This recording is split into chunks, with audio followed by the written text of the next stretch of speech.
Pozdravujem priatelia, zastavte sa na chvíľočku, sadnite si, zas som prichytil Roberta Fica pri klamstve. Ani malom. Ponovom nám tu politici ako Robert Fico a spol namiešali novú ingredienciu, surovinu do predvolebných gulášikov s menom migranti.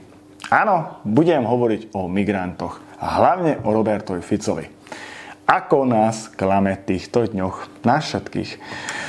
Ale musím podotknúť na začiatku, že ja osobne sa absolútne nestotožňujem a nesúhlasím s migrančnou politikou Európskej únie, teda Bruselu, a som proti tomu, aby tu behali migranti. A áno, treba to riešiť, ale verte tomu, že to nevyrieši Robert Fico, Čaputová a ani Odor. A prečo? Lebo máme skúsenosti aktuálne a z minulosti. Robert Fico tvrdí, keď bol vo vláde, keď bol premiér a Kaliňák minister vnútra, my sme tu nemali žiadnych migrantov. Aká je pravda? Vypočujte si, čo on tvrdí.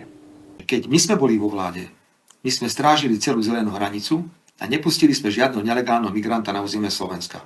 A všetkým migrantom sme hovorili, tam choďte do Rakúska, keď chcete, my vás na Slovensku nepustíme. Ak prídete na Slovensku, tak vás zatvoríme. A oni to vedeli, tí migranti, a vyhýbali sa Slovensku ako čerti na svetenej vode. No ale Robert Fico, čo tu trepeme? Aká je pravda? Pán Fico, ja sa dobre pamätám na to, v roku 2015 ste vy osobne s Kaliňákom navážali do Gabčíkova migrantov. Niekoľko tisíc migrantov ste tam ubytovali, stravovali a ešte aj kolotoč ste im zabezpečili. A cukrovú vatu k tomu. Nerobím si sandu, pozrite sa. No ale teraz Robert Fico tvrdí, že aké sú riešenia, ako by to on vyriešil. Napríklad prvé jeho riešenie je uzatvoriť zelené hranice. Že musí začať okamžite stráženie zelenej hranice s Maďarskom v súčinnosti policajného zboru a ozbrojených síl. Nesmieme sem nikoho pustiť, lebo to sú nelegálni migranti. Paf!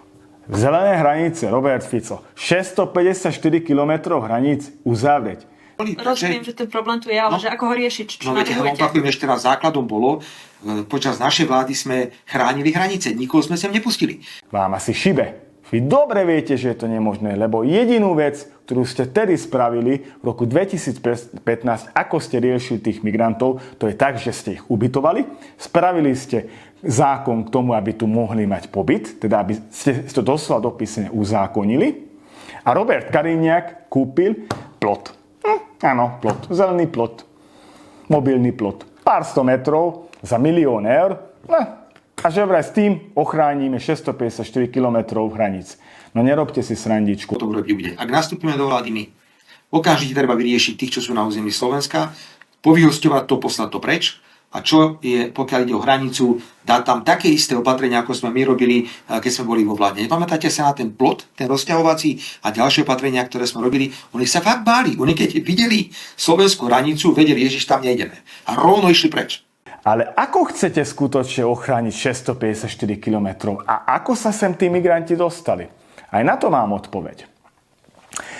Ale Robert Fico nám tu tvrdí, že keď príde, teda zostaví vládu, okamžite ich zastaví. Pán Fico, zoberme si príklad z Maďarska. Už v roku 2014 Orbán na srbských hranicách začal stavať plot. Do dnešného dňa postavil okolo 160 km plotu proti migrantom.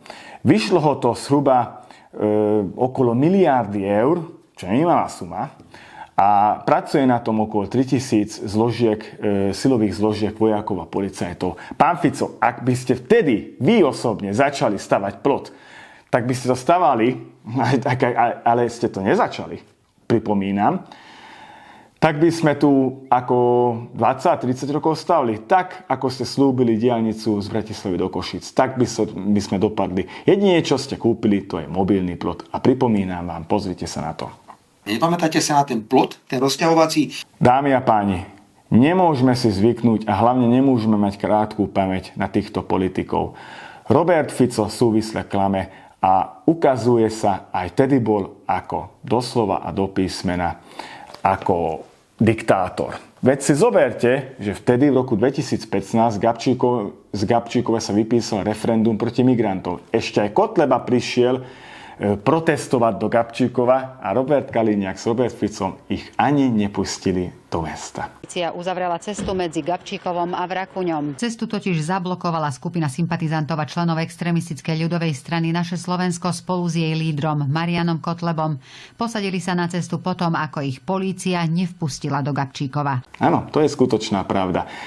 Teraz zas on, ako opozičný poslanec, sa tu ide byť a ide nám tu novodobú krajinu postaviť a ide vyriešiť migráciu. Nič nevyrieši. A jednu vec ešte musím pripomenúť. Podľa vás je náhoda, že sú tu títo migranti.